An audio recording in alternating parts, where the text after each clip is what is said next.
occupational hazard. In his world, I'm like Verona. I'm like a balcony he can look up at, hoping some feeling might yet sprout inside him. Some he describes as Detroit or Bonn. Perfect infrastructure, but dull. Others are like Venice. The other woman may well be like Venice. As sticky as ice cream and hot, stinking, flaking facades. Yes, that's it. That's probably what she's like. Mould-flecked masks and rotting foundations. Decadence that knocks you senseless. I have a few minutes before the fish has to be taken out. Continue? Yes, a woman. Would you like to know her name? No. Well, it's in the report. They meet every Thursday and Friday. Every other week, he spends the weekend at her place. I understand. Now give me the details. He flips through the papers, back and forth looking at the pictures. Opening his mouth, closing it again. Theatrical, he shuts the report. May I speak from the heart? Yes. Then I'll begin by saying, and I hope it will be of some comfort, that when they meet, your husband turns off the light as soon as he can. You see, her face frightens him. Frightens him? Yellow teeth, smoking and obscene living, her skin is ruined. More details, please. Details hurt. My pain is none of your concern. What do you want to know? Everything. He says, the other woman, she lives in Madrid, by the way, on Calle Calvario, thinks mostly of her debts nowadays. Somehow her apartment is full of them. And she thinks he, Xuan, should toss her a few bills from time to time. Not large sums, but he does eat there, and sometimes spends days in a row with her. Then there's his bad habit of taking long showers after their lovemaking.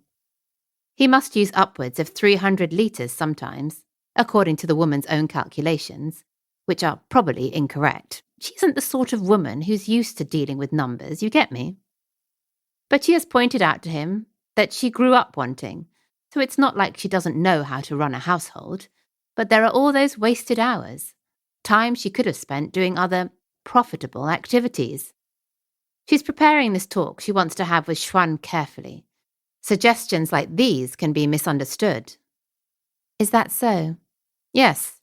He could mistake her for a prostitute. Say whore. Well then, whore, if that's what you want.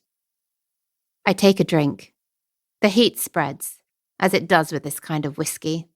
It's like aftershave, but internal. I meet his gaze, hold it, and he turns away. Of course, he wants a drink. He longs to have something in his hands, because this isn't exactly going as he'd hoped. My silences and my word choices trouble him, and so he wants alcohol. But he must wait. I'll be the first to intoxication. That's my prerogative. May I see it? He hands me back the report. Beads of sweat have formed around his nose. I flip through the pages. Is it typical of the Detectives Guild to shoot out-of-focus images? Typical of the Guild? Do you have a lot of experience with detectives? Other than me? One hears things. We have to keep a certain distance. We can't just walk over, stick the camera in their face and tell them to say cheese. I understand. Then there's her skin.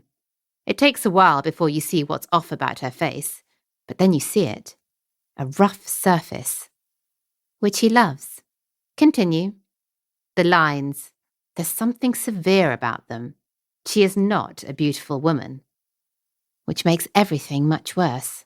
A surface can be erased, but not an interior. He looks at his hands, says, in any case, those lines around her mouth are sharp. She says it's unfair that you women must suffer time. You're so soft after all. She says time should handle you more carefully, but that's not something that can be legislated, is it? He appears to be stifling a giggle.